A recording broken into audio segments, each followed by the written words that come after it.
তোমাদের রাসায়নিক গতিবিদ্যা চ্যাপ্টার আমরা শূন্য ক্রম পড়েছি, প্রথম ক্রম পড়েছি। এবার তোমাদের যেটা পড়াবো সেটা হচ্ছে দ্বিতীয় ক্রম বিক্রিয়া। তাহলে প্রথমে জানবো যে আমরা দ্বিতীয় ক্রম বিক্রিয়া কাকে বলে।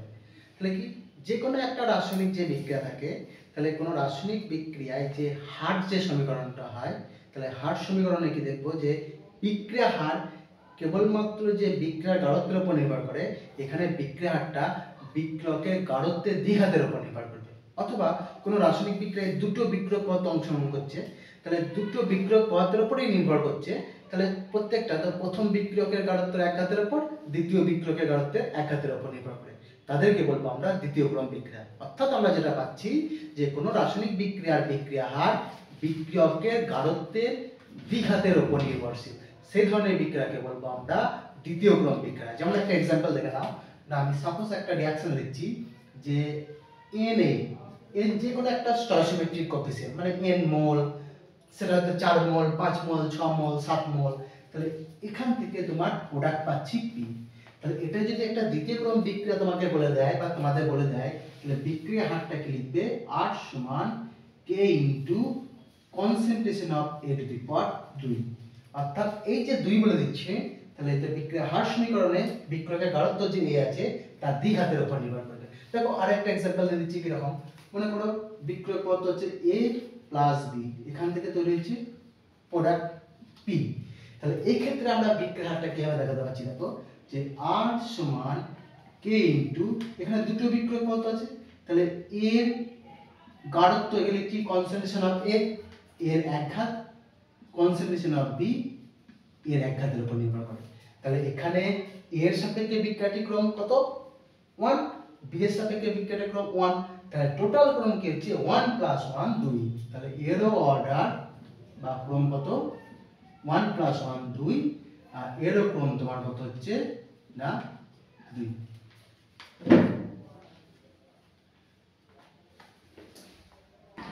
দেখো তোমাদের একটা উদাহরণ দিচ্ছি। এই দ্বিতীয় ক্রম বিক্রিয়াটি আমরা জৈব যৌগে পড়েছিলাম যে হ্যালোঅ্যালকেন হ্যালাইডিন চ্যাপ্টার। তাহলে দ্বিতীয় ক্রম বিক্রিয়ার আর একটা উদাহরণ দিচ্ছি। আমরা হ্যালোঅ্যালকেন হ্যালাইডিন চ্যাপ্টার পড়েছিলাম কি না SN2 বিক্রিয়া। তাই এই SN2 বিক্রিয়ার একটা উদাহরণ দেখো কি দিয়েছি এখানে, যে CH3Cl প্লাস KOH জল মাধ্যমে হচ্ছে, প্রোডাক্ট পাচ্ছি CH3OH প্লাস KCl। তাহলে এই ক্ষেত্রে কি হয় যে SN2 বিক্রিয়া তোমার কেবলমাত্র একটা ধাপে হয়। তাহলে একটা ধাপে যদি হয়, তাহলে বিক্রিয়কের যে বিক্রিয়ক পদার্থ থাকে মিথাইল ক্লোরাইড, লিভিং গ্রুপ হচ্ছে যে Cl, যেদিকে লিভিং গ্রুপ থাকে তার বিপরীত দিক থেকে এসে নিউক্লিওফাইলটা অ্যাটাক করবে, ফলে বিপরীত দিক থেকে এসে অ্যাটাক করে এবং লিভিং গ্রুপটা বেড়ে যায়। তাহলে এই যে একটা ধাপেই যদি হয়, তাহলে এই ধাপটাই হার নির্ণায়ক ধাপ। অর্থাৎ এই ধাপের উপর বিক্রিয়ার হারটা নির্ভর করে। তাহলে এই ধাপে কতগুলো পদার্থ অংশগ্রহণ করছে, তা দেখো KOH থেকে এসেছে OH, এটার উপরও নির্ভর করছে, আবার CH3Cl এর উপরও নির্ভর করছে। এই জন্য আমরা এটাকে বলি যে দ্বিতীয় ক্রম বিক্রিয়া। তাহলে এই ক্ষেত্রে হার সমীকরণটা কিভাবে লিখে দেব? তাহলে বিক্রিয়া হার R সমান K ইনটু এই বিক্রিয়কের গাঢ়ত্ব CH3Cl into concentration of OH minus বা KOH। তাহলে কিছু মানে এর এক ঘাত এর এক ঘাত, তাহলে টোটাল বিক্রিয়ার ক্রম কত হলো? 2। তাহলে এটা একটা বাস্তব উদাহরণ তোমার কি না দ্বিতীয় ক্রম বিক্রিয়া। তাহলে এবার দ্বিতীয় ক্রম বিক্রিয়ার সমাকলিত হার সমীকরণটা প্রতিষ্ঠা করব। কিরকম? তাহলে আমি এখানে সুবিধামতো একটা বিক্রিয়ক পদার্থ একটাই নিয়েছি। তাহলে বিক্রিয়ক পদার্থ A থেকে তোমার প্রোডাক্ট হচ্ছে P একটাই, কিন্তু অনেক ক্ষেত্রে বিক্রিয়ক পদার্থ দুটো থাকতে পারে। যেমন A প্লাস B থেকে প্রোডাক্ট হচ্ছে, বা A থেকে মানে A প্লাস B থেকে P করাটা থেকে তোমার কেবলমাত্র একটা বিক্রিয়ক পদার্থ থেকে প্রোডাক্টটা তৈরি করা সুবিধাজনক এবং তোমাদের পক্ষে সুবিধা হবে। ওই জন্য এইভাবে আমরা দেখাচ্ছি। তাহলে যখন বিক্রিয়াটা শুরুই হয়নি, অর্থাৎ t=0 সেকেন্ড, তখন বিক্রিয়কের প্রাথমিক গাঢ়ত্ব কি? কনসেন্ট্রেশন অফ A নয়, অর্থাৎ এটা হচ্ছে ম্যাক্সিমাম গাঢ়ত্ব। তাহলে যখন বিক্রিয়কের প্রাথমিক গাঢ়ত্ব ম্যাক্সিমাম, তখন সময় কি 0, অর্থাৎ বিক্রিয়াটা স্টার্ট হয়নি। সেই মুহূর্তে তোমার কি হবে? বিক্রিয়ক পদার্থ হচ্ছে কত না কোনো প্রোডাক্টই তৈরি করবে না, ওই জন্য এটা 0 লিখছি। এবার যত টাইম ইন্টারভ্যাল হবে, অর্থাৎ টাইম অগ্রসর হবে, 1 সেকেন্ড 2 সেকেন্ড 3 সেকেন্ড, তখন কি হবে না বিক্রিয়ক পথে গাঢ়ত্বটা কমতে থাকবে। তাহলে এখানে দেখিয়েছি যে একটা টি সেকেন্ড পরে যে বিক্রিয়কের গাঢ়ত্ব এক্স পরিমাণ কমেছে, তাহলে যদি এক্স পরিমাণ কমে তাহলে এখন গাঢ়ত্ব থাকছে কি না টি সময় পরে বিক্রিয়কের গাঢ়ত্ব থাকছে কনসেন্ট্রেশন অফ এটি, এইভাবে প্রকাশ করছি। তাহলে এর ভ্যালু প্রাথমিক যে গাঢ়ত্ব কনসেন্ট্রেশন অফ এ নট সেখান থেকে এক্স পরিমাণ বিয়োগ দিয়ে দিলাম, তাহলে যে এক্স পরিমাণ ভেঙে গিয়েছে সেই প্রোডাক্টে কিন্তু এক্স পরিমাণ তৈরি হবে। তাহলে এই ছিল তোমার প্রথম ক্রম বিক্রিয়া বা শূন্য ক্রম বিক্রিয়া বা দ্বিতীয় ক্রম বিক্রিয়ার একটা অ্যানালিসিস। এইভাবে আমরা রেটটা দেখাতাম। এবার আমরা হার সমীকরণে আসছি কি না দেখো দ্বিতীয় ক্রম বিক্রিয়াটা কি হবে আর সমান কে অর্থাৎ হার ধ্রুবক into concentration of A to the power 2 অর্থাৎ আর সমান K into concentration of A to the power 2 অর্থাৎ যে বিক্রিয়কের গাঢ়ত্বের দ্বিঘাতের উপর নির্ভর করছে। এবার রেটটাকে আমরা কি ডেরিভেটিভের আকারে প্রকাশ করব কিরকম, তাহলে আরটাকে এই বিক্রিয়ক পদার্থের গাঢ়ত্বের ডেরিভেটিভের আকারে প্রকাশ করব কিরকম। দেখো বিক্রিয়ক পদার্থ বলে কি সময়ের সঙ্গে সঙ্গে গাঢ়ত্ব কমছে, এজন্য minus d of concentration of A by d t সমান K into concentration of A to the power 2। এখন এগুলোকে একই দিকে নিয়ে আসবো, তাহলে ভাগ করছি minus d of concentration of A by concentration of A তার হোল স্কয়ার সমান k dt। টা এদিকে নিয়ে চলে এলাম। এখন এটা কি নির্দিষ্ট সমাকলন করব কিরকম, মাইনাসটা বার করে রাখলাম integration 1 by concentration of A to the power 2 d concentration of A সমান k কনস্ট্যান্ট ইন্টিগ্রেশন dt। এবার t এর ইন্টিগ্রেশনটা 0 টু t অর্থাৎ সময় 0 সেকেন্ড থেকে t সেকেন্ডে আসছে। তাহলে 0 সেকেন্ডের প্রাথমিক গাঢ়ত্ব কি ছিল কনসেন্ট্রেশন অফ a নট, তাহলে এখানে লিখব কনসেন্ট্রেশন অফ a নট থেকে কনসেন্ট্রেশন অফ at।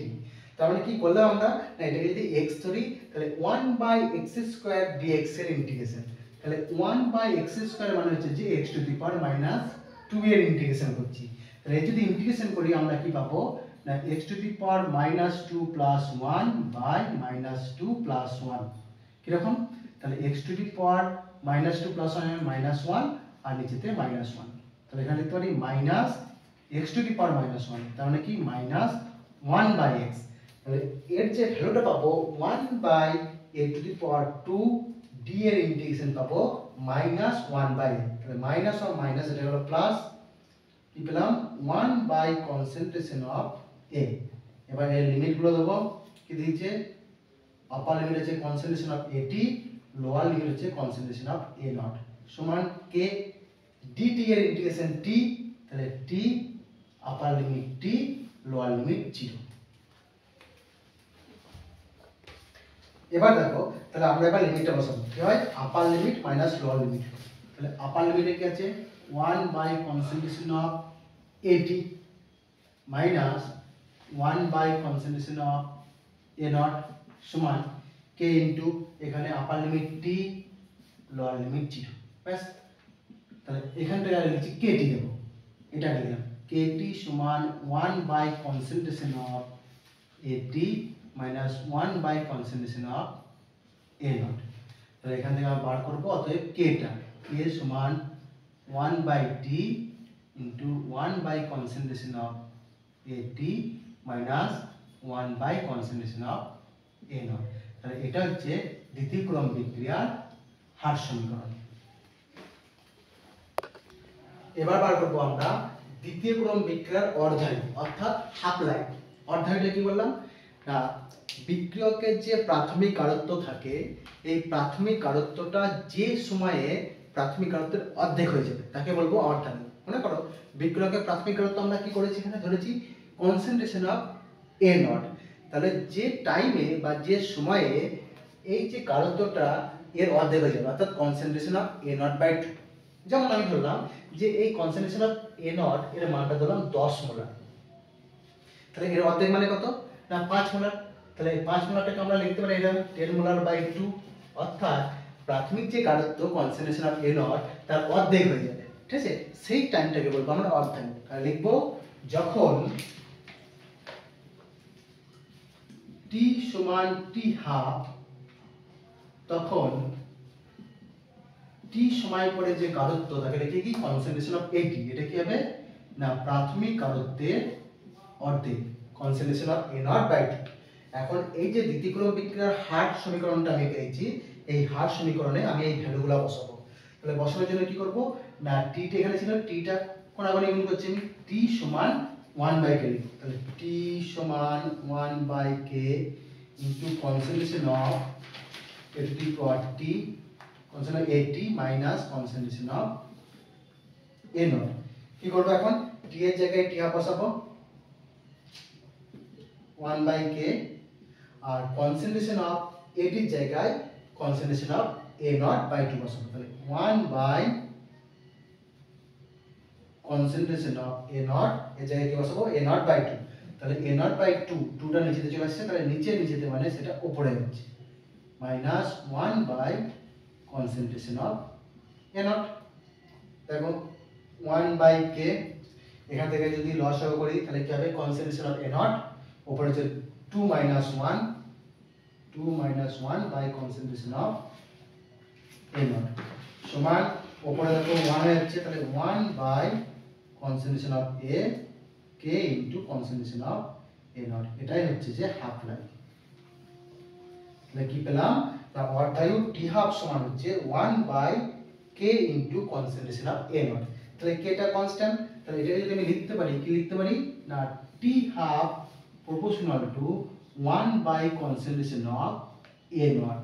তার মানেটা কি হলো না দ্বিতীয় ক্রম বিক্রিয়ার অর্ধায়ু প্রাথমিক কারত্বের সঙ্গে ব্যস্তানুপাতিক, অর্থাৎ প্রাথমিক কারত্ব যদি বাড়ে তাহলে অর্ধায়ু কমবে, বা প্রাথমিক কারত্ব যদি কম হয় তাহলে অর্ধায়ু তোমার বেশি হবে। তাহলে এই ছিল দ্বিতীয় ক্রম বিক্রিয়া। কি একটা উদাহরণ, দ্বিতীয় ক্রম বিক্রিয়ার সমাকলিত হার সমীকরণ এবং দ্বিতীয় ক্রম বিক্রিয়ার অর্ধেকটা শেষ হতে কত সময় লাগে, এইভাবে আমরা রিপ্রেজেন্ট করতে পারি। ঠিক।